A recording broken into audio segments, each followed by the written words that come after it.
우리 성경에 함께라는 개념이 제일 먼저 나타나는 말씀은 창세기 1장 26절입니다. 하나님이 이르시되 우리의 형상을 따라 우리의 모양대로 우리가 사람을 만들고 그들로 바다의 물고기와 하늘의 새와 가축과 온 땅과 땅에 기는 모든 것을 다스리게 하자. 이 말씀에서 하나님은 사람을 만드실 때 우리라고 말씀하신 것을 볼 수가 있습니다. 하나님은 한 분이신데 우리라고 하는 표현을 하신 것을 두고 혼란을 느낄 수도 있을 것입니다.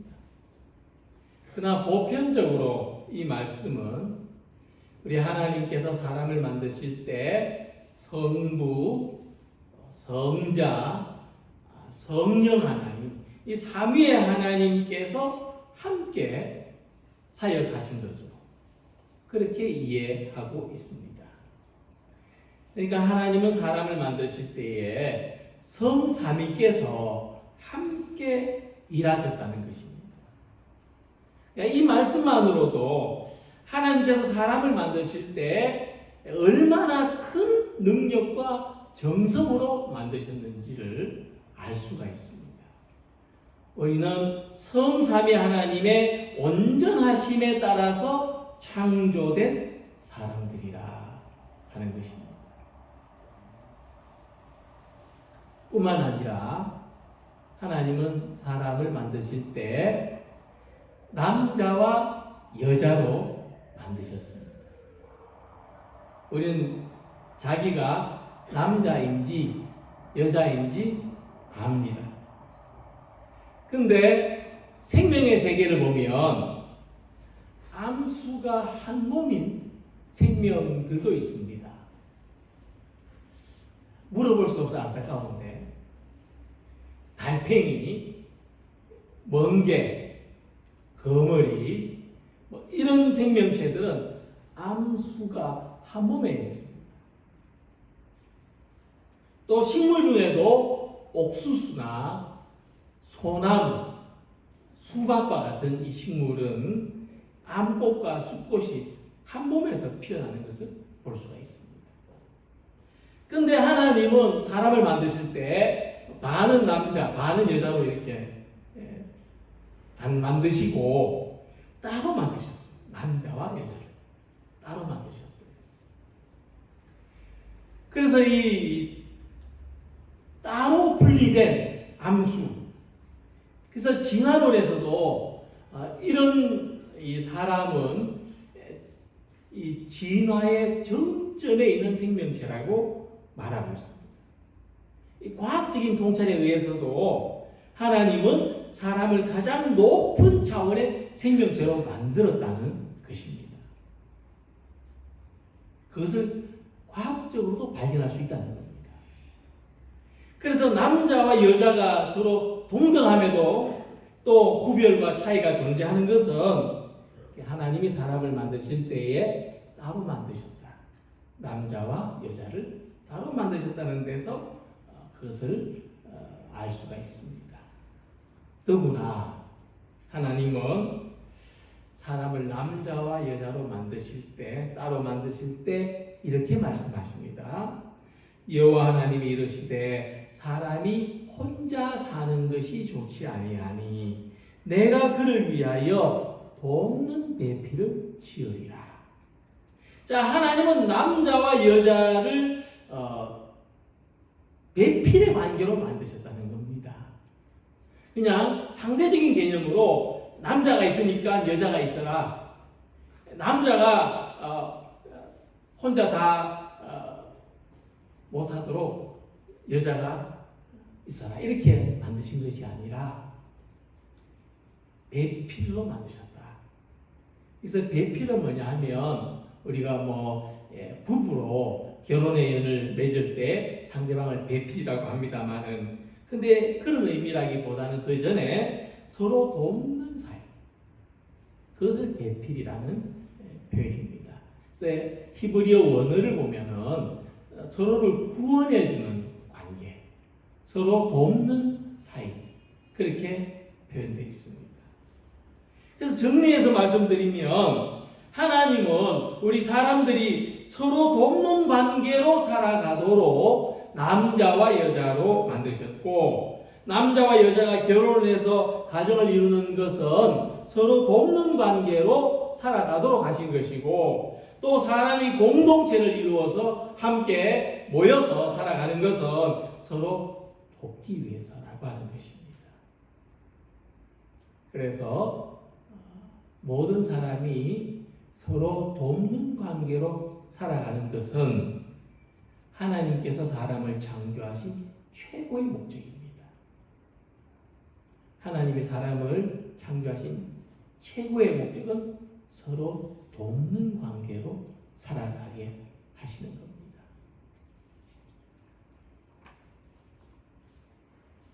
오늘 함께 읽은 말씀에서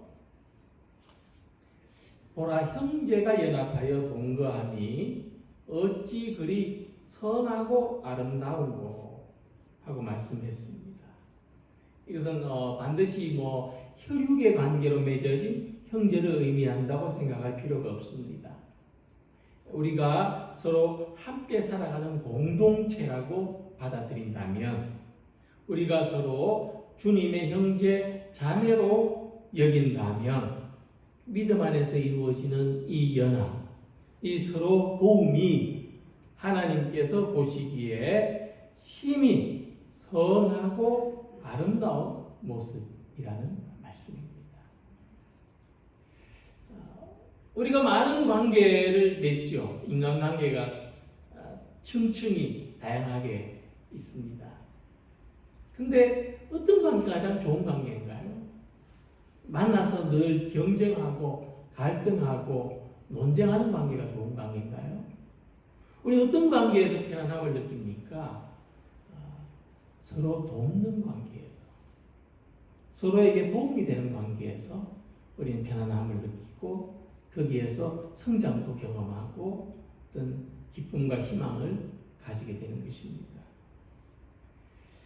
근데 성경에 나타나는 그 형제들의 이야기를 보면 서로 돕는 관계라기보다는 서로 경쟁하고 싸우는 관계로 나타납니다. 가인은 아벨을 시기하여서 형제를 해쳤습니다. 얼마나 시기했으면 죽이고 싶을 만큼 시기하고 질투했을까요? 야곱과 에서는 아버지의 복을 차지하려고 속였습니다. 얼마나 갖고 싶었으면 속였을까? 다윗과 그의 아들들은 왕권을 두고 싸우다가 아버지한테 칼을 들이댔습니다. 얼마나 권력이 탐났으면 아버지한테 칼을 들이댔을까? 혈육의 관계로 맺어진 형제끼리도 서로 화목하게 연합하는 것이 쉽지 않습니다. 그렇다면 영적으로 맺어진 형제 자매들이 서로 연합하고 화목하게 지낸다면 하나님 보시기에 얼마나 선하고 아름다울까? 정말 교회야말로 대한가족이고 대한사회가 아닐까?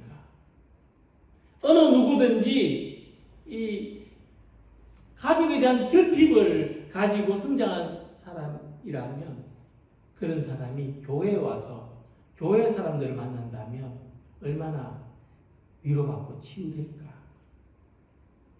우리가 그런 공동체, 서로 돕는 그런 관계, 그런 공동체를 이루어 가야 한다는 것입니다.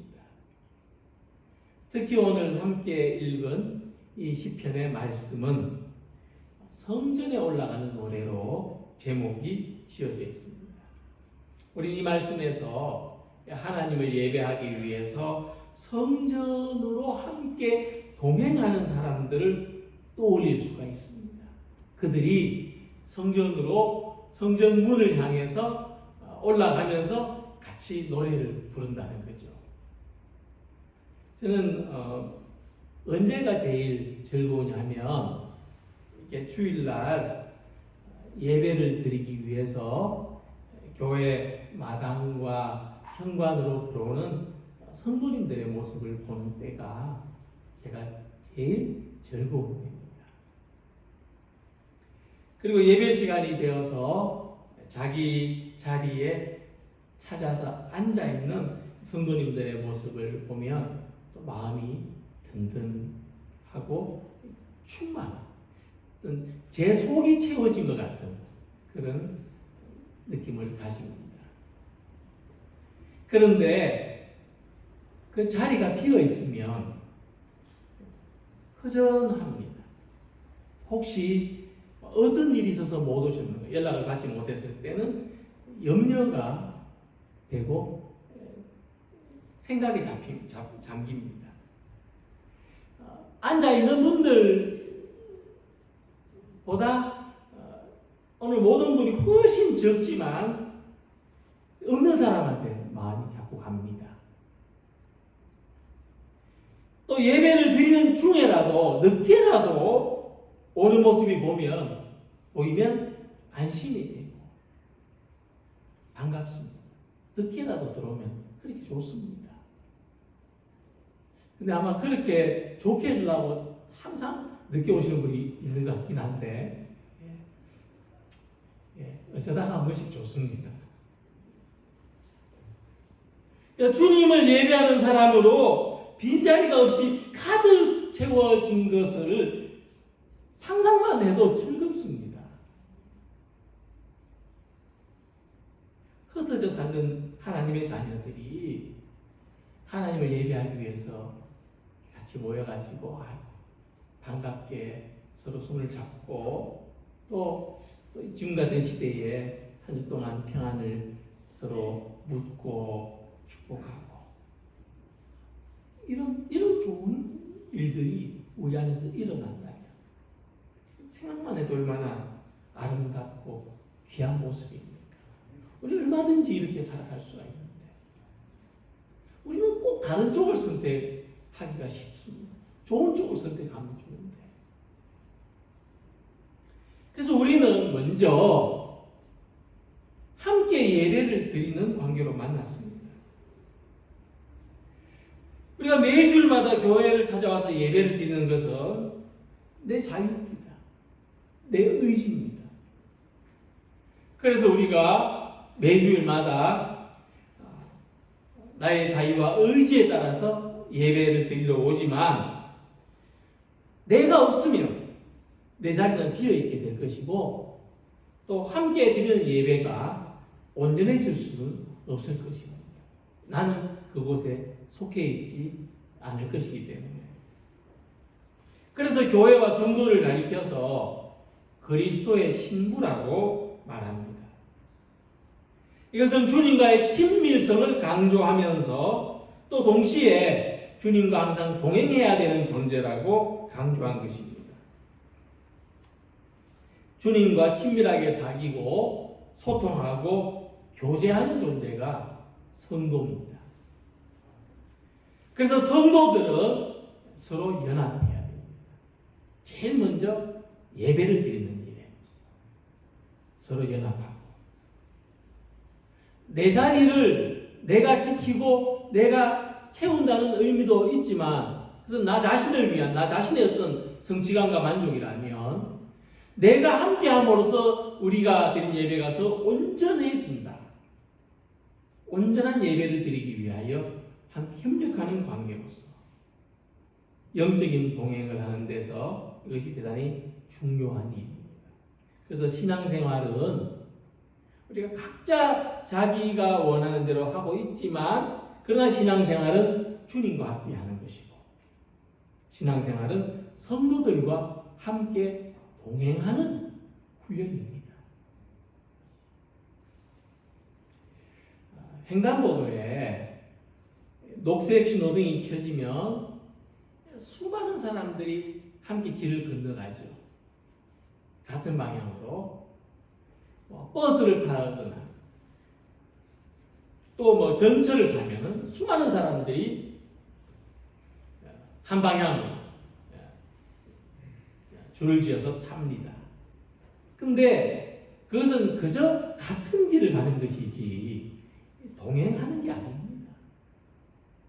동행한다는 것은 같은 마음을 가지고 같은 보조를 맞추어서 같은 방향, 같은 목적지로 같은 길을 가는 것이 동행입니다.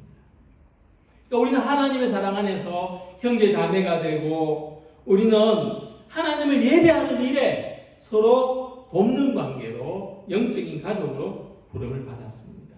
우리는 함께 예배를 잘 드릴 수 있도록 돕는 관계가 되어야 됩니다. 집사님들은 예배 시간 최소 30분 전에는 와야 됩니다. 와서 뭘 합니까? 도와야 되죠. 예배를 드리는데 함께 은혜로운 예배를 드리기 위해서 내가 해야 될 일이 없는가? 준비되어야 할 것이 없는가? 그래서 어떤 분들은 또 마당을 점검하기도 하고 어떤 분들은 또 주보를 나눠주기도 하고 안내하기도 하고 또 앉아서 말씀을 묵상하고 찬양하기도 하고 우리가 함께 예배를 잘 드리도록 돕는 관계가 되는 것이 이게 중요합니다. 그것이 형제가 연합하여 동거하는 것이다. 예수님 말씀하시기를 누구든지 하늘에 계신 내 아버지의 뜻대로 하는 자가 내 형제요 자매요 어머니이라고 하셨습니다. 하나님을 예배하는 일이 우리 서로에게 기쁨이 되도록 약한 사람을 보살펴주고 힘든 사람을 위로해 주어서 서로 친밀한 관계로서 함께 예배하는 기쁨을 나누는 우리 모두가 되기를 소망합니다.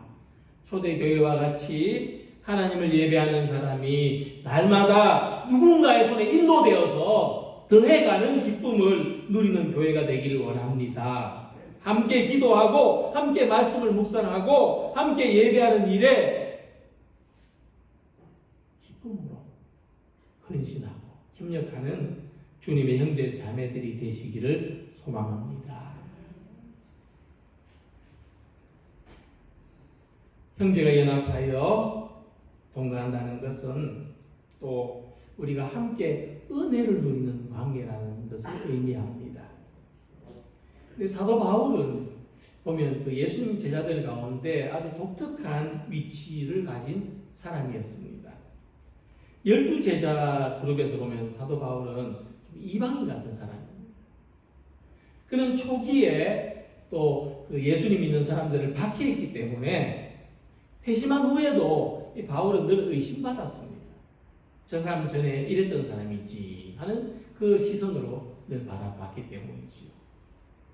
그래서 바울은 독자적으로 예수님의 그 제자들의 그룹과 함께가 아니고 독자적으로 전도 활동을 했고 또 인간적으로는 좀 외롭게 복음의 사역을 감당할 수밖에 없었습니다. 그런데 이런 바울에게도 좋은 동력자들이 있었습니다. 바울이 구속당한 몸으로 지낼 때 가까이에서 도왔던 누가라든지 디모데 같은 사람도 있었고 또 브리스길라와 아굴라 부쿠나 또 빌립보에서는 루디아와 같은 사람들이 바울을 도왔습니다. 정말 어떨 때는 자기 목숨처럼 바울을 지켜주면서 함께 사역했습니다. 그래서 로마서 16장을 보면은 바울은 이 자신과 동역한 사람들을 일일이 소개하면서 그들의 믿음을 칭찬합니다. 우리 교회도 집사님들, 권사님들, 장로님들이 많이 계신데 한 분 한 분 어떤 그 신앙적인 특징이 있고 본받을 점들이 있고 제게 도움이 되는 그런 모습들이 있습니다. 그래서 바울은 주님의 일을 함께하는 사람들은 또 함께 어려움을 겪기도 하지만 또 함께 은혜도 누리는 관계라고 말하고 있습니다. 특히 본문에서 우리 믿음의 형제자매들이 함께 은혜를 누리는 그 모습을 이렇게 묘사했습니다. 머리에 있는 보배로운 기름이 수염 곧 아론의 수염에 흘러서 그의 옷깃까지 내린 것 같다. 이 기름은 제사장의 머리에 붓는 기름인데 거룩하게 여겨지는 기름이고, 이 기름은 하나님의 은총을 상징하고, 또 이 기름은 향기가 있고, 또 이 기름은 은혜를 상징합니다. 이 기름은 성령을 상징합니다. 우리가 모여서 함께 예배 드릴 때 성령으로 충만해지는 것을 이렇게 표현했습니다. 그래서 예수님은 두세 사람이 함께 모일 때 내가 함께 하겠다 말씀하셨습니다. 비록 작은 숫자라도 예수님 이름으로 모여서 예배하고 기도할 때 성령님이 임하시고 주님 현존하시고, 가정에서 부부가 함께 기도할 때 성령 받고 마음이 뜨거워지는 역사가 일어날 줄 믿습니다. 예수님을 구주로 믿고 하나가 될 때 우리는 제사장과 같은 존재가 되어서 하나님의 은혜를 누리게 된다는 것입니다. 하나님께서 여기 있는 우리들에게 주시는 가장 큰 은혜가 어떤 것인가 하면, 우리가 서로를 축복하는 관계로 모이게 하신다. 우리가 다른 사람을 축복할 수 있는 것이 하나님이 우리에게 주시는 가장 큰 은혜입니다. 이번 말씀 묵상하면서 이런 은혜를 고백하신 우리 분도 계십니다만은 맞습니다. 생각해 볼수록 다른 사람, 우리 자녀, 우리 가족, 또 다른 사람을 축복하는 것이 얼마나 큰 은혜인지 모릅니다. 만약 에덴 동산에 아담이 혼자 살았다면 얼마나 외로웠을까요? 그래서 하나님은 그래서 돕는 배필로 하와를 만드셨다고 했습니다. 그랬을 때에 이 아담은 하와를 어떻게 축복했는가 하면, 아담이 이르되 이는 내 뼈 중에 뼈요 살 중에 살이라, 이것을 남자에게서 취하였은즉 여자라고 부르리라. 이것은 굉장히 감탄이고 축복입니다. 아담은 하와를 내 뼈 중에 뼈요 살 중에 살이라고 축복했습니다. 아담이 하와를 축복한 내용을 쉽게 말하면 우리는 하나다. 우리가 서로를 축복하는 내용은 그겁니다. 우리는 하나입니다. 우리는 다른 사람에게, 여기 있는 어느 누구에게라도 그렇게 말합니다. 우리는 하나입니다. 이게 축복입니다. 이 하나된 축복을 선포하시고 나누시고 누리는 우리 공동체가 되기를 소망합니다. 우리가 서로 하나 되기를 기도하고 하나인 것을 신뢰하고 축복할 때 아론의 수염이 흘러내리는 향기로운 기름과 같은 그 은혜, 이 제사장의 이 수염에서 흘러내리는 그 기름방울 같은 은혜를 누리게 된다는 말씀입니다. 그러나 우리는 서로를 적대시하고 분열시키고 불신하는 세상 가운데 살고 있습니다. 이미 불신이 우리 마음속에 자리 잡고 있는데 그 어떤 일도, 그 어떤 모습도 즐거울 수가 없습니다. 불신이 지배하는 삶은 은혜가 사라지고 고통과 괴로움이 가득합니다. 하나님이 원하시는 것은 모든 차이를 극복하고 하나가 되는 것입니다. 예수님 안에서 하나가 되어서 함께 은혜를 누리는 관계입니다. 이 공동체를 이루어가는 중요한 도구로 주신 것이 가정이요, 교회입니다. 우리는 우리 교회를 하나가 되는 관계로 서로를 신뢰하고 받아들이고 축복하는 관계로 만들어 가야 됩니다. 우리는 이 시대의 제사장들인데, 우리는 서로에게 은혜를 전해주는 사람들입니다. 우리는 서로를 축복하는 사람들입니다. 하나님의 은혜가 막힘이 없이 제사장의 머리에 부은 향기로운 기름이 흘러내린 것처럼 우리들은 성령으로 충만한 공동체가 되기를 소망합니다. 우리는 하나입니다. 하나의 관계로 서로를 축복하는 우리들이 되기를 소망합니다. 하나님의 은혜가 우리 안에 더 풍성하도록 서로 돕는 성도님들이 되시기를 소망합니다.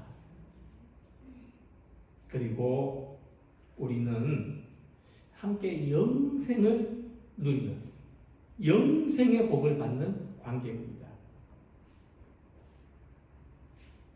헐몬의 이슬이 시온의 산들에 내림 같도다. 거기서 여호와께서 복을 명령하셨나니 곧 영생이로다. 함께 연합하고 동거하는 그 형제들에게 주시는 하나님의 복은 영생입니다. 텔레비전을 잠깐 보니까 현직에서 은퇴를 하고 시골에서 아주 집도 아담하게 또 나무도 꽃도 많이 심어놓고 정원도 가꾸고 이게 금슬 좋게 지내는 그 부부들이 나왔어요. 그래서 또 음식을 해다가 막 서로 젓가락으로 입에 넣어주고 이런 모습들을 보여줬어요. 이제 취재하는 사람이 이런 질문을 했습니다. 만약 다시 결혼해도 지금 남편하고 지금 아내하고 결혼하시겠습니까? 남편은 그럴 거라고 대답을 했어요. 근데 부인이 이렇게 대답하더라고요. 다시 태어난다면 다른 사람하고 한번 살아보고 싶어요. 듣는 남편이 좀 섭섭하지 않았는가 싶습니다만 우리 중에도 이런 부부가 있을지 모릅니다. 저부터 자신이 없는데요. 근데 오늘 우리 그런 염려를 제가 말씀을 준비하다가 완전히 염려를 해결받았습니다. 왜냐하면 우리는 영생의 복을 받은 사람들, 우리는 영원히 함께 봐야 될 사람들이라 하는 말씀입니다. 우리가 어쩔 수 없어요. 우리는 영원히 함께 봐야 되는 사이에 등 돌리면 남이라고 말하는데 오늘 함께 예배드리는 우리는 등 돌려도 남이 안 됩니다. 그렇게 믿으십니까? 우리는 영생을 가진 사람이에요. 영생을 가졌다는 것, 영생이 좋긴 한데 무슨 의미인지 알아야죠. 등 돌린다고 남이 안 됩니다. 우리는 영원히 봐야 되는 사이입니다. 영생의 복을 받았기 때문입니다. 하나님 나라에서도 영원히 형제와 자매로 살아가는 사이가 됐다는 것입니다. 그것이 영생의 복입니다. 그래서 영생의 복을 받았다는 것은 단순히 이 생명을 연장하게 됐다는 의미가 아닙니다. 그건 우리식의 생각이죠. 하나님의 나라에서는 믿음의 형제 자매가, 부모 자녀가, 남편과 아내가, 모든 가족들이 서로 다투지 않고 완전하게 서로를 의지하고 행복하게 노래를 부르는 관계가 된다는 말씀입니다. 그것을 알고 나면 이 세상의 삶이 달라져요. 왜 우리가 그러지 않습니까? 장사하는 사람도 한 번 보고 안 볼 사이 같으면 막대하잖아요. 그런데 보고 또 보고 동네에 사는 단골이 될 사이 같으면 그렇게 하지 않지요. 그래서 우리가 이 세상을 살아갈 때도 갈등이 생기거나 마음이 상할 때 어떻게 하는지 해야 될 것인지가 달라집니다. 서로 등을 돌리고 다시 안 볼 생각을 하기보다 어떻게 하면 서로를 더 이해할까? 더 사랑할까? 어떻게 하면 함께 살아갈까를 생각하게 된다는 것입니다. 그래서 하나님의 사랑으로 연합된 공동체가 존재한다면 여기가 천국 같은 곳이죠. 천국은 믿음의 공동체를 통해서 우리 안에 존재하는 것입니다. 서로 아픔을 기도의 제목으로 나누는 따뜻한 관계, 서로의 허물을 사랑으로 용서하는 위로의 관계, 서로를 축복하는 은혜로운 관계 안에서 신선한 새로운 기대를 누리는 교회를 이루어가는 형제 자매 관계로 신앙생활하는 우리들이 되기를 소망합니다. 이렇게 영생의 복을 받았다는 것은 우리가 영원히 함께 볼 사이, 하나님 앞에까지 가서 우리는 함께 교제하는 사이가 됐다는 것이고, 또 영생의 복을 받았다는 것은 지금 여기에서 생기가 넘치는 삶을 살아가게 된다는 것을 말합니다. 우리는 생기를 다 잃고 지쳐있는 사람한테 뭐라고 말합니까? 왜 죽을 상을 하고 있습니까? 그렇게 말하죠. 영생의 소망이 없는 사람은 늘 죽을 상을 하고 다닐 수밖에 없습니다. 그것이 그 사람의 운명입니다. 그 사람한테 삶의 해답이에요. 죽을 상을 하고 다니는 거죠. 그러나 영생이 있는 사람은 생기가 넘치는 삶을 살게 됩니다. 생기 넘치는 삶이 어떤 건가? 바울이 이렇게 표현했습니다.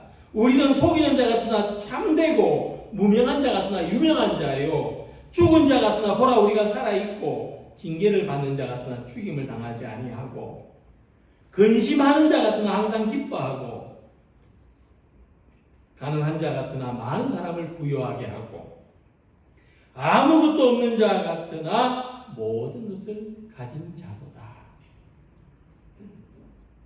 우린 영생의 복을 받은 사람으로서 함께 있다는 것만으로도 활기차고 생명력이 넘쳐 흐르는 삶을 사는 것입니다.